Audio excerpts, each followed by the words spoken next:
Happy Monday, everybody. My name is Brandon Rosa, and welcome to episode 312 of the Xbox in 10 podcast, your weekly source of Xbox gaming news covered in around 10 minutes. Every Monday, this podcast covers new game releases, the previous week's gaming news, and we all learn an Xbox-related fun fact together. This show is on YouTube and podcast services around the world, so please do me a favor if you like the show, subscribe in your favorite, and then leave a positive review. Xboxin10.com, no numbers, is your quick source for links to all of our podcast destinations and social media profiles that you can follow at Xboxin10. Before we start, just a forewarning that I am recording this on Friday, and it will post Monday as normal, and the following week, so the episode that should be going live the 26th, will be delayed by one day and come out at some point on the 27th. Apologies for the future delay, but we do not miss a week here. To start, let's talk game releases. The big games out last week were Capcom Fighting Collection 2 and Doom: The Dark Ages. The games coming out this week include Roadcraft, Cypher Monk, Fantasy Life I, The Girl Who Steals Time, Kittens and Yarn, Knight's Night, One Button Games 5-in-1 Volume 2, Knock on the Coffin Lid, A Roll, Wings of Hope, Blades of Fire, Deliver at All Costs, Cookie Clicker, Duck Detective: The Ghost of Glamping, Legends Aligned Minis in Conflict, Maniac, Linked, Banner of the Spark, Shy Cats Hidden Tracks Volume 2, Trident's Tale, Blazing Strike, Airy Peace of Mind 3, Kali Call, Tainted Grail: The Fall of Avalon, and Onimusha 2 Samurai's Destiny. Now into last week's biggest news stories, and we have 4 to cover this week. Number 1. Bungie confirms Marathon uses unauthorized artwork, is undertaking review of in-game assets. Samuel Roberts at GameIndustry.biz writes, Bungie confirmed its recent alpha for Marathon used unauthorized decals and designs after the developer was accused of lifting assets from posters designed in 2017. Artist Anti-Real pointed out that the use of her artwork in-game on social media while tagging in the developer and franchise art director Joseph Cross. Quote, Bungie is of course not obligated to hire me when making a game that draws overwhelmingly from the same design language I have refined for the last decade, but clearly my work was good enough to pillage for ideas and plaster all over their game, without pay or attribution, and quote, Anti-Real said. Quote, in 10 years I've never made a consistent income from this work and I am tired of designers from huge companies mood boarding and parasiting my designs while I struggle to make a living, end quote, added Anti-Real. Bungie responded via its Marathon dev team account on Twitter, taking responsibility for the incident. Quote, we immediately investigated a concern regarding unauthorized use of artist decals in Marathon and confirmed that a former Bungie artist included these in a texture sheet that was ultimately used in-game, end quote. The studio said this issue was unknown by its existing art team and that it's reached out to do right by the artist. Quote, as a matter of policy, we do not use the work of artists without their permission, end quote, the account said. Quote, to prevent similar issues in the future, we are conducting a thorough review of our in-game assets, specifically those done by the former Bungie artist, and implementing stricter checks to document all artist contributions, end quote. Bungie has been accused of lifting artwork 4 times now. Last year, an artist accused the studio of borrowing its designs for Destiny 2 Nerf gun, which was amicably resolved. In 2023, an artist pointed out that similarities between their artwork and a piece that appeared in a Destiny 2 cutscene. Bungie resolved this by compensating and crediting the artist. In 2021, fan art was used in a trailer, which Bungie again resolved after reaching out to the artist in question.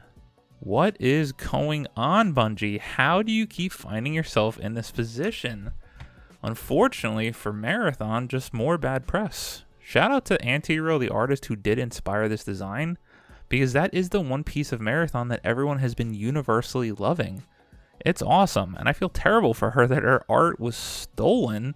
I mean, go look at some of these images. Some of them are just one-to-one with a quick color swap. It's embarrassing. Bungie needs to figure this out, and I hope she is very, very, very fairly compensated. Unfairly compensated at this point since it was already stolen. She needs to pay far more than she ever would have been if she had just worked on the team. This stinks, and another thorn in the side of this game that it does seem like needs to be delayed out of this year. Number 2, GTA 4 Remaster may be in the works. Eddie Makic at GameSpot writes, Rockstar's Grand Theft Auto 6 has been delayed to 2026, but a remaster of GTA 4 could be in the works and potentially out relatively soon. That's according to tipster Tez2, who wrote on the GTA forums that not only is a port of GTA 4 for modern consoles potentially in the works, but it might be released before the end of 2025. Quote, someone at Rockstar hinted at the 4 port, end quote, Tez2 said, adding that a port of the 2008 open world game may end up coming out in 2025. This person added that the existence of a GTA 4 port might help explain why the Liberty City Preservation Project mod was taken down recently. Tez2 added that if Rockstar's schedule remains intact, a Max Payne 3 port might happen as well and could release after GTA 4's reported port. Tez2 was responding to a question about these potential games coming to modern platforms, and that could mean PS5, Series X and S, and PC. Whether or not Switch or Switch 2 would be possible platforms is unknown. None of this is confirmed, but we do know as Remedy is developing Max Payne 1 and 2 remakes in conjunction with Rockstar Games. Release dates for those games remain unknown. GTA 4 takes place in Liberty City, a stand-in for New York City, with the story chronicling the life and criminal career of European immigrant Niko Bellic. Liberty City is where GTA 6's Lucia is from, so a re-release for GTA 4 ahead of GTA 6's launch in 2026 could be fitting. This is cool. I remember spending so much time driving around and playing through Grand Theft Auto 4, and yet again, a game I've never beaten. I've never beaten a single GTA game, and my plan is to at least beat something in that franchise before the big 6 in 2026. Number 3, Marvel 1943 Rise of Hydra delayed into 2026. Tom West at True Achievements writes, if you were looking forward to whooping Nazi butts in Skydance's upcoming game, we have some bad news. Marvel 1943 Rise of Hydra has been delayed and won't launch until 2026. In an update shared on Skydance Games' X account, the team says, quote, taking this additional time will allow us to add more polish and make sure we give you the best possible experience and one that lives up to our vision, end quote. As such, the upcoming Xbox action-adventure game will launch in early 2026. The game was announced in 2021 and sees you play as Captain America and Black Panther to combat a sinister plot that could see the events of World War II turn into Hydra's ultimate rise to power. The pair must overcome their differences and form an uneasy alliance if they hope to succeed with the aid of Howling Commando Gabriel Jones and Wakandan spy Nanali. This is one of those, okay, yep, we got this game announced far too early back in 2021. It had a cool cinematic trailer. We still just don't know what the gameplay of this even looks like, but sure, take all the time and actually show it when you're ready. And number 4, multiple Xbox-related showcase officially confirmed for next month. Fraser Gilbert at Pure Xbox writes, it's almost that time of year again. The Xbox Game Showcase 2025 is just around the corner, and it's set to be joined by a barrage of other showcases at the same time, many of which will feature Xbox-related reveals as well. This is all part of a summer Game Fest season previously known as the E3 season, with pretty much every showcase taking place within just a few days, or even hours of each other. It all kicks off with a Summer Game Fest live on June 6, while other particularly notable events include the Future Game Show, the PC Gaming Show, hopefully featuring some PC Game Pass reveals, and the yet-to-be-announced Ubisoft Forward Show. Obviously, the main event for us is the Xbox Showcase, though, followed by the Outer Worlds 2 Direct. So to recap, Accessibility Summer Showcase Friday, June 6th at 11 a.m. Eastern, Summer Game Fest Live Friday, June 6th at 5 p.m. Eastern, Day of the Devs Friday, June 6th at 7 p.m. Eastern, Wholesome Direct Saturday, June 7th at 12 p.m. Eastern, Future Game Show Saturday, June 7th at 4 p.m. Eastern, Xbox Game Showcase 1 p.m. Eastern on Sunday, June 8th, do not miss, and the PC Gaming Show Sunday, June 8th at 3 p.m. Eastern. I cannot wait. It is the annual video game Super Bowl weekend. Get some beers, get some bad food, get some snacks, sit back, play games, and watch all the beautiful showcases. As always, we end our show with a fun fact about Xbox, and we have been talking about Grand Theft Auto a lot lately, so this is how to play the Grand Theft Auto games in order. Credit to IGN for this, and they break it out by the types of Grand Theft Auto games. So the Grand Theft Auto 2D timeline goes like this: Grand Theft Auto London 1961, Grand Theft Auto London 1969, Grand Theft Auto, then Grand Theft Auto 2.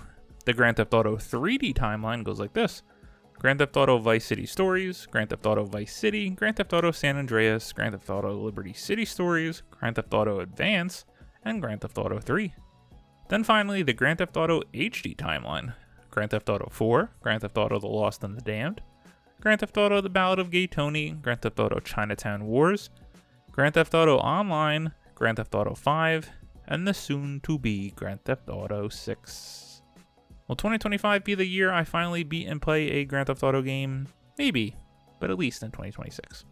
Thank you all for listening to the Xbox in 10 podcast, a weekly source of Xbox gaming news covered in around 10 minutes. If you like the show, please subscribe on your favorite podcast service, share with your friend, leave a review, and follow on all social media at Xbox in 10. This past week I haven't had too much time to game, but whatever little chances I get was continuing my adventure in Clair Obscure Expedition 33. What an incredible experience, and I can't stop playing that main theme. My god, it's so good. My name is Brandon Rose. You can follow me on Xbox at Prozone93. Hope you all have a great week. Stay safe and keep on gaming.